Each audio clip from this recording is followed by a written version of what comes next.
Israel के साथ युद्ध ईरान के लिए खतरनाक होगा।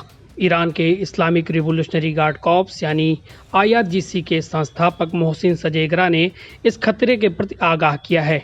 उन्होंने कहा कि ईरान इस समय इसराइल के साथ लंबे समय तक युद्ध लड़ने की स्थिति में नहीं है। यरूशलेम पोस्ट के साथ एक इंटरव्यू में उन्होंने ये बात कही। सजेगरा ने कहा कि इसराइल ने तेहरान में जिस तरह से हमास प्रमुख इस्माइल हानिया की कथित हत्या की, वो ईरान के खुफिया संगठनों के लिए अपमानजनक है। इसने खुमैनी के लिए उनके मुख्य पावर बेस यानी खुफिया सेवाओं के बीच भी समस्या पैदा कर दी है।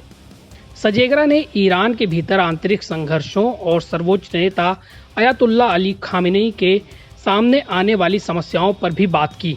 उन्होंने कहा कि खुमैनी ने हानिया की मौत के बाद जवाबी कार्रवाई की धमकी दी, लेकिन जब अपने सैन्य कमांडरों और IRGC के लोगों से रिपोर्ट मांगी तो उन्हें बताया गया कि ईरान फिलहाल इसराइल से युद्ध लड़ने की स्थिति में नहीं है। ईरान के पास हाइपरसोनिक मिसाइलें हैं जो 6 से 8 मिनट के अंदर इसराइल तक पहुंच सकती हैं, लेकिन जब इजरायली सेना जवाबी कार्रवाई करेगी तो ईरान अपने हवाई क्षेत्र की सुरक्षा नहीं कर पाएगा। सजेगरा ने कहा कि ईरानी सैन्य अफसरों ने खुमैनी से साफ कहा है कि उनका देश इसराइल से लड़ने की स्थिति में नहीं है। ऐसे में हमें अंतर्राष्ट्रीय मध्यस्थों के साथ बातचीत का रास्ता निकालना चाहिए।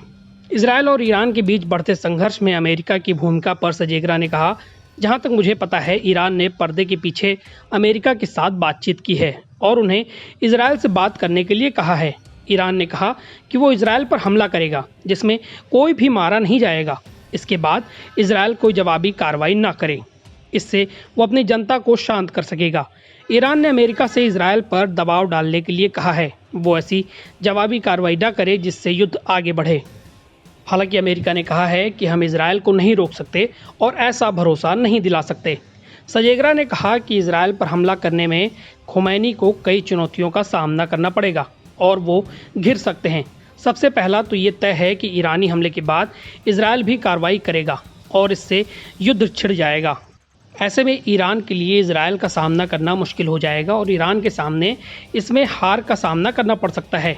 इससे खुमैनी के लिए शर्मनाक स्थिति पैदा हो जाएगी।